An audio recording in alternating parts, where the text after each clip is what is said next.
This is the Zombie Journals. Please use headphones for better immersion. A Dr. Demon production. Sponsored by viewers like you.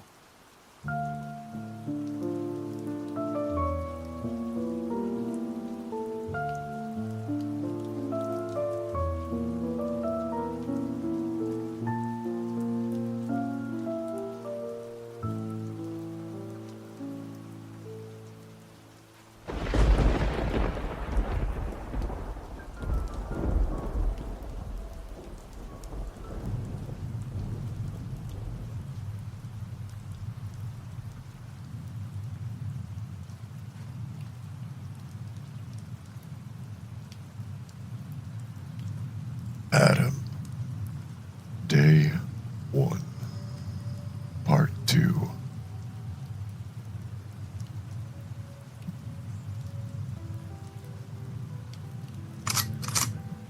Don't move. Their voice was gritty, edged with fear, depression, both. I froze. I couldn't breathe, and for a moment the only sound was blood beating in my ears. Slowly, I turned my head. They stood in the hallway, gripping a shotgun so tightly his knuckles had gone pale. Their eyes darted between me and the room, taking in the smeared blood on the desk, the overturned chair, the eerie silence. He looked like he'd been through hell. Stubbled face, torn clothes, a weary, almost animalistic stance. He hadn't seen what just happened. He must have thought I was one of them. Okay. I whispered, raising my hands just enough to show I meant no harm. What do you want? His grip didn't ease. He gazed to the dark stains on my hoodie. You alone? His voice flat, but something felt off about it, like he was sizing me up. I nodded with tears in my eyes. It wasn't exactly a lie. A heavy bang broke the silence. Then another. My heart fell. The front door shuddered as something slammed against it with brute force.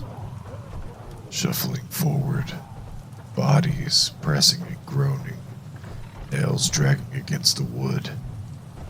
Damn it, he muttered underneath his breath. We have to go, now. The frame split with a sickening crack as one of the decayed punched through the windows. Fingers curled against the jagged edges, clawing for purchase. Another impact.